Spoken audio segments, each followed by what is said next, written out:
So before we get on to trailers, because I know the at least two trailers that we got to talk about. Two trailers that I want to talk about. I just wanted to briefly, I actually had a slow week with this. The only thing that I did accomplish is my son and I finished WandaVision. Oh, good for you.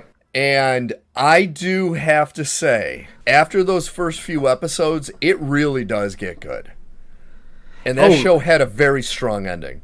I still think 3, 4, and 5 are really, really solid episodes. I think 6 I'm just bummed by because of the Quicksilver reveal. Okay. Where his name is literally Butt. Yeah, that was dumb. The boner. Boner. That's what it is. But, like, the cool thing about that was my son had no idea what that was when he showed up. So I had to explain to him, and then I showed him the Quicksilver introduction and breaking out of Magneto from Days of Future Past, and he's like, oh, and he gets it now. Yeah. But it was still, even though I knew it was coming, I still had this goofy smile on my face when he showed up, because I'm like, oh, that's Evan Peters. I love it. I loved it as a concept and as an execution. It was literally just the reveal at the end that I was like, you had to ruin this. Yeah. This was so good and so cool, and I was totally willing to run after this with you. And no pun intended. Yeah. And man, you really fudged it right at the end there, didn't you? They did. And I gotta say, kind of sticking with what you're saying, the end, the only issue I had is I still, even the second time around, was not in love with the Agatha Harkness character. So the fact that they're making a show where she is the focus, I don't know if I'm going to like that show. Because I wasn't in love with her character. We're going to get to it in just a minute. Yeah. Yeah. So that's pretty much it. We haven't, we're going to try to make it through. I think if you're following the timeline on Disney Plus, you have to watch WandaVision, the first season of Falcon and Winter Soldier, the first season of Loki, and then it's Shang-Chi.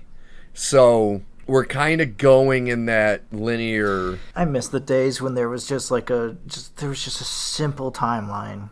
Like it was just like, what year does this movie take place in? It's so messed up. But once again, and I thought about you when we were watching this, the one thing I will give WandaVision, it is one of the few MCU entities that really delved into the snap. Yeah, finally. Yeah, like it's like you see a lot of fallout from that, and it's like, okay, like that's cool to see, knowing that we really don't hear anything about it for the rest of eternity. That's what I'm so frustrated by, because I felt that way about Falcon Winter Soldier too. Yeah. Of just like we're getting more and deeper details on the snap and everything that happened, and then just nobody ever mentioned it again. Yeah. It was just never a thing ever again, and it's just like, you fucking kidding me? How can nobody be talking about this? It turned into a celestial in the middle of the ocean. No one talks about it. Jesus fucking Christ. I know. I can't wait to watch that piece of shit again. I have not seen The Eternals since that one time we saw it. I don't know what you would watch it and get out of it out of the second run, you know? I don't know. Maybe Exactly. seeing Jon Snow again. It's been a while since I've seen him on anything. Like, it's bad when I feel like I get more out of a second viewing of the Blue Beetle spoof showcase as part of the House of Mystery than I would out of a second watch of an entire full-length movie. It's because more thought went into the Blue Beetle short. Yeah. That's obvious. Okay, well, speaking of Marvel and talking about the Winter or Falcon, I think we need to talk about a certain trailer called Captain America New World Order. Brave New World. Or Brave New World, that's what It was New World Order, and then they changed it. I keep getting it confused because of that. Well, it also sounds like that WWE faction. Yeah, that does. Yeah, NWO with Hulk Hogan and, oh God, Razor Ramon. The one thing I got from this trailer is it seems like they're looking for Captain America the Winter Soldier tone. That's the tone I get from this. I'm not saying quality. I'm saying tone. I hope that's the case. Cap stories have always been more grounded just because of the nature of the character. Mm-hmm. The problem is I just don't trust Marvel not to screw it up. You know? Especially knowing all the test screening things we've been hearing, how it's like not doing well and everyone's kind of panning it. Well, and like, I love Harrison Ford. I love watching Harrison Ford and things. I think that you're very funny for having Harrison Ford play a presidential candidate after Air Force One. He's just gonna sit there and say, "Get off my plane." If the Red Hulk says that once, I'll lose my shit. That'd be the best. But this is my thing. Why do Ross? Like, I get why, right? Because Ross is the Red Hulk. Okay, right? 1-to-1. I get it. We've been talking a lot about adaptation. We've been talking about what makes good adaptation, what makes bad adaptation, when do you change things, how do you change things, the why of it. I'm not going to sit here and say Bill Hurt's Thunderbolt Ross was so iconic that no one else can pick up the role. I am going to say that Thunderbolt Ross was so not iconic that you could 100% walk right past him and have it be one of the many other Hulkbuster affiliated army men who are part of this. Yeah. Whether that's Talbot or, hell, I would take, well, no, Betty Ross wouldn't make any sense. But, like, you know what I mean? There's other people that this could be. Having it be a fully different actor playing a different version of this character, and then you have this line in the trailer where they're like, "Oh, I'm still not used to the new look. Oh, they said I couldn't win the election with a mustache." The fuck is happening? What the hell is this? I don't understand. Can someone please explain what's happening? Because, like, I understand, but I don't understand. I just feel like there's a way to not have this be an 80-year-old man. Mm-hmm. And that's my problem. Is like, because even like you said, William Hurt wasn't someone like super iconic that you'll never forget, but him and Sam Elliott at least carried that same. Bring back Sam Elliott. Yeah, they carried that same tone, like that gruff tone. Where when you first see Harrison Ford, he's so soft spoken and like jovial. It's like that's not this character ever. No. In any iteration, has he ever been this, like, well, I'm a quiet politician now, and... Well, and, like, so he was Secretary of Defense during Civil War. Yes. And so he presided over the Sokovia Accords. Yes, and he was an asshole still. That was his thing. That was his administration's big thing. Now, admittedly, politics is concocted at this point. Yes. But I feel like... Call me crazy. The Sokovia Accords, which were supposed to keep everybody safe, happened like a year and a half before half of the population of the entire universe was dusted. And then 5 years later, they came back. And Thunderbolt Ross was there for that whole thing. Yeah. And what we're worried about in the polls is his mustache? But are we sure? There's not something else that's maybe kind of a bigger deal. And you actually just brought up something not long ago that I guess I've never thought about. The Incredible Hulk movie with Edward Norton is canonical to the MCU. That is the intro of the Hulk to the MCU. How is there never, in all of the years since then, in all of the movies, the name Betty Ross never been mentioned again? Never. I don't get that. Like, now that you said it, it just clicked in my head for the first time in all these years watching these movies. I'm like, he's never said Betty. No. He left the planet. He left the planet and was more heartbroken about leaving Black Widow behind than just full abandoning Betty Ross. I don't get it. Like, I don't get that. Oh my God, that just blew my mind right there. They don't get comics. They don't get it. It's the same reason that they cast Ty Burrell as Doc Samson. Because that's just a fucking joke. That's not going to be anything. Because who the fuck is Doc Samson? Well, he could be somebody if you cared, but you don't. And so now he can't. I had even forgotten about that. And I love Ty Burrell. I'm supposed to sit here and be like, oh, the leader's coming back in this one, guys. They're going to finally cap that well. Jesus, after all this time? Yeah. No, that doesn't make any sense. Because where has he been this whole fucking time? And why is Captain America's first movie turning into a Hulk movie? Yeah. You know, you're having the leader come back. You're having Red Hulk. It's like, what did they do when Thor was failing? They brought in the Hulk. that's true. They stole a Hulk storyline. They smacked a Thor face on it. Had That's Hulk true. be the sidekick in this buddy cop movie. And they moved on in this new direction. What do you do when things are going a little, throw a little Hulk in there. It'll work well. Now, I love Anthony Mackie. I do like him a lot as an actor. I do too. I like the Falcon character. I thought, so far Marvel's done pretty good with him. In this trailer, he is seen not only putting his body through the same pain and suffering that Steve Rogers did, but doing the same kind of fighting moves. Now, he's never gotten super soldier serum. The only reason Cap was able to do any of that was that effing serum. So how is he, A, jumping through windows, B, doing like split kicks in the air that he's never been able to do in any of the movies? I mean, he does have a good split kick in Civil War. I'll give him credit. When he flies over the rooftop, he does a split kick on the two guys at the beginning when they're hitting the place in Africa, the disease warfare place. But I agree. Like, even in the comics, Sam Wilson either has gone through some sort of super soldier serum, has had being mind controlled, or being part of various factions. I don't disbelieve that he would be this great fighter. I got no problem with that. But I hope that they don't just have him be able to survive anything and just kind of brush it off. See, that's what I'm nervous about. That's what they're making it look like. Even John McClane is limping and barely holding himself together by the end of Die Hard.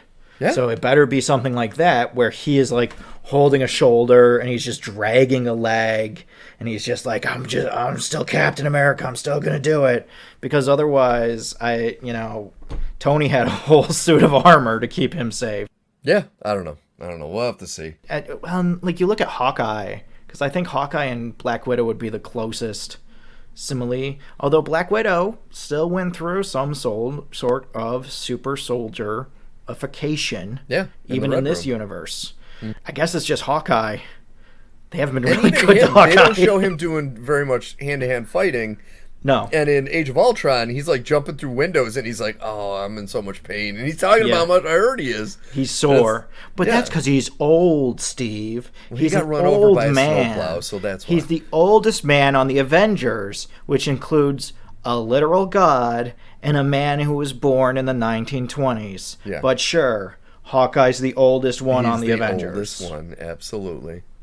I know, I roll. So, we'll have to wait and see. Once again, we don't have high hopes for Marvel, especially with the early reviews of this. So we'll have to see how bad it is when it comes out. And then we have Agatha to look forward to all along. So let's talk about Agatha. What is there to even talk about? Because we've decided we're not going to do the Agatha Harkness from the comics. We're going to do something different.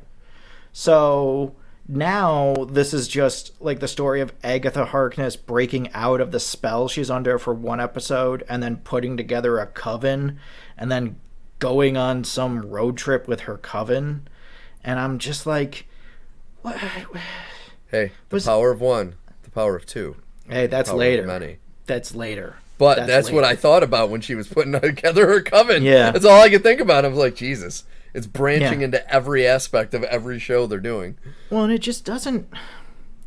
It's like they're trying to do some kind of horror thing without it being a horror thing. Yeah. And the entire time I'm just like, was that theme song in WandaVision that good? No. The Agatha All Along theme song? Because that's the only reason this is happening. Yeah. Is because people were like, oh, Agatha All Along. And for like 3 weeks, the internet was like, oh, Agatha All Along. And then Marvel was like, oh, she's popular, so we're going to make a show out of her. It's like, but is that a good idea? No, it was a terrible idea. When the trailer actually made me think about, what's the Bette Midler movie? Hocus Pocus. Hocus Pocus. I'm like, okay, so they're making a Marvel version of Hocus Pocus just without Bette Midler or the bad nose prosthetic. That's pretty much what it is. They're going to have some callbacks to Evil Dead and the Executioner, the Exorcist. No, like it looks like shit. I don't have anything to even look at and be like, oh, at least there's going to be this. There's just nothing. There's nothing I No. recognize. I'm admittedly not like this Agatha Harkness deep lore guy, but the stories that I have read with her in them don't resemble this. No. So I'm just like, so this is just a Catherine Hahn vehicle to do like kind of a goofy horror comedy, and then it also is in the Marvel universe. Why would I be interested in this? I don't know. What's there to sell me on this? I was saying the same thing. I have no idea why I'd be interested in this show. Yeah. Why would anybody be interested in this show? Especially after the success of Werewolf by Night. It's like you couldn't have crafted a horror-themed episode, like a one-shot with her, and just do like a one-shot that does have like some scary horror elements to it. Yeah. No, you have to do some kind of weird team-up show that doesn't make any sense. I'm just like, there usually forgive me, I got fat and sassy on my laurels for the last 10 years of being served to as a fan of this genre. Usually you want to put something out there that the fans are going to be like, ooh, look at that, I can't wait to see that, I've been waiting forever to see that. There wasn't a single moment of that in this. There was not a single moment of like, oh, they're finally doing this. Oh, we're finally going to see that. No, nothing. You know? Yeah. And like, that's not a vote of confidence. That's how I felt when I got to the end of the Brave New World trailer and they didn't say who the directors or writers were. Mm-hmm. I was like, because they well, keep that's changing. extremely telling. They keep changing. They probably don't even know who the director is of the fucking movie. Who's on the final contract? Yeah, exactly. The thing kills me about the Agatha, though, is I don't know if they remember the fact that WandaVision was popular is it was the first MCU TV show. And that's what drew in a lot of viewership. And it starred 2 Avengers. So it's Not like... only that, it was also the first thing after Endgame, not including Far From Home. Exactly. The first in-universe thing that was like distinctly in-universe. Exactly. There wasn't any like, oh, if you like think of it this way or da-da-da. It was definitely a Marvel thing. It was definitely a Disney thing.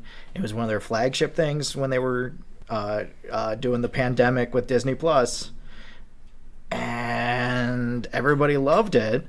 And then they spent the last 3 years moving as far away from that as possible. But you got to think, how many of those people that watched it that are not like super comic booky people like us actually remember it? That's my thing.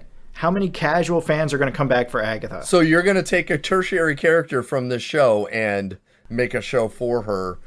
What'd you say? It was like 4 years later, I think, by the time this comes out. It'll be 4 years. Something like that, because that came out in 2021. So like it'll be 3.5 years since it came out. And on top of that, you're talking about a tertiary character who was really just kind of a gag. Mm-hmm. And then some people really liked her, but she wasn't even like the biggest thing in that show. No, not even close. And now she's going to have her own show, and there's not going to be any nerd cred to bring us in. Nobody's going to watch this. No. Nobody's going to watch this. Well, we're probably going to have to for this show because I don't know. I haven't watched Loki season 2. I don't intend to. You're not wrong. You're not wrong. So we'll have to see. I know I'll probably watch it because of my son. Maybe that'll be my watch, play, read. We'll talk about We'll see. I don't even want to think about it. I might plead the fifth on that one. The trailer I really wanted to talk about is Gladiator 2. Yes. Dude, it looks really good. I'm not going to lie. I'm not going to lie. It looks good. It looks so good. I It does don't know how look the hell good. they would tell this story. And so it's the little kid who was his mother. It was the sister to Caesar. And the little kid is now grown up and he's fighting in the gladiatorial ring. And, like, Denzel looked awesome. Like, everyone looked awesome. Denzel looks great. Pedro Pascal. Denzel and Pedro Pascal looks great. Oh. Joe Quinn, Eddie. Oh, from Stranger Things. He looks awesome. I thought he was playing both the blondes. Both of the blonde emperors. But no, he only plays one of them. And he just seems like such a dick. He looks awesome. But, like, the whole thing looks incredible. Like, it really does. I was not sitting here being like, oh, yeah, Gladiator 2, this is going to be great. And then I saw this great big buzz on the internet over it, and I was like, all right, I'll check out the trailer. Watch the trailer, I'm like, damn, son, this kind of looks good. Because that to this day is one of my favorite. It was actually the very first Blu-ray I ever got was Director's Cut of Gladiator. And I love that movie so fucking much. Like, I would get in arguments over people who would, like, go to their grave saying 300 was better. I'm like, not even remotely. No. Gladiator is so good. Gladiator actually has a story. Listen, I love 300. 300's a popcorn movie, though. Yes. Gladiator was nominated for Academy Awards. There's a reason why. It won Best Picture and Best Actor for Russell Crowe. Dude, that movie was so good. Yeah. And this does look like it just picks right up and from where it left off. Visuals and everything. The spectacle of the Coliseum is incredible to look at. And you just want to see it. You just want to see that in this giant cinemascope. And I like how they're doing like the gladiatorial water fights and stuff. It looks so cool. And then you have the rhino fight. Like, there looks like there's gonna be some dope ass shit. Yeah. So I'm actually curious for an actor that we are going to see in a later review of Rebel Moon, Djimon Hounsou. Because he survives at the end of Gladiator, and he's obviously the age where he could be back in this. That he was not in the trailer, but I'm wondering if they're going to get him to come back. No, he's not. I wonder, because as we'll see in Rebel Moon, dude's still jacked. Dude, that dude is insanely jacked. I was shocked when I saw him cutting grain for 12 hours. But we'll talk about that more. We don't need to talk about this right now. We'll get there. Yeah, Steve, we'll get there. I know. Yeah, he's 60. Wow. He's 60. Wow, and he dude's is 60? Like the kids like to say nowadays, he's yoked. Seriously. Dude is a monster. Is ripped. Yeah, at 60. Dude's got biceps bigger than I ever did when I was in my 20s. Dude's, he's kind of like, he's got that Ernie Hudson build. You see Ernie Hudson when he was doing the... Yeah, dude, Ernie Hudson's fucking yoked too. I think he's 70s. Yeah, he's up there. Get him back for The Crow. Did you have any other trailers? Did you see the Jackpot trailer? No, I haven't seen that also looks interesting.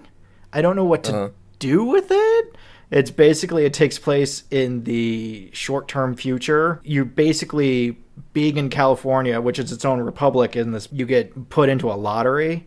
And if you win the lottery, anyone who kills you gets everything you own. Oh, zoo. And so Awkwafina wins the lottery, and John Cena has to protect her, and hilarity ensues. So that looked interesting. I don't really know what to do with it, but it could be funny. It's an interesting concept. See, you kind of lost me as soon as you said that name. Awkwafina and John Cena? Yep. Yeah, no, just Awkwafina. I can't take her anymore. Nothing against her. I have nothing against her. I can't take her. It's like almost like Miley Cyrus's voice. I can't listen to it anymore. Nothing against them. They can, live your life, be free. I just personally can't listen to that voice anymore. I get it. Did you see... And I don't know. I think it's just Awkwafina's, she's too in everything. She is everywhere right now. She, especially animated. She's voice acting every effing movie. Yeah. Did you see the trailer for the new Time Bandits? No. Okay. We won't talk about that. And because I don't want that movie to happen. It doesn't look very good. It looks pretty bad. You don't remake Time Bandits. It looks pretty bad. And they changed the plot, and it just doesn't look very good. So why? Why would you do that? I don't know. I don't get it. Listen, we can't make anything new. We have to just find a property that no one remembers from 20 years ago and make that. Are they going to make Brazil next? Are they going to remake all Terry Gilliam's? Just wait. Are we going to see a remake of Eraserhead? I'm telling you right now, someone has talked about remaking Brazil. Someone has 100% had that conversation. Yeah. They already remade 12 Monkeys, so just put it on the list.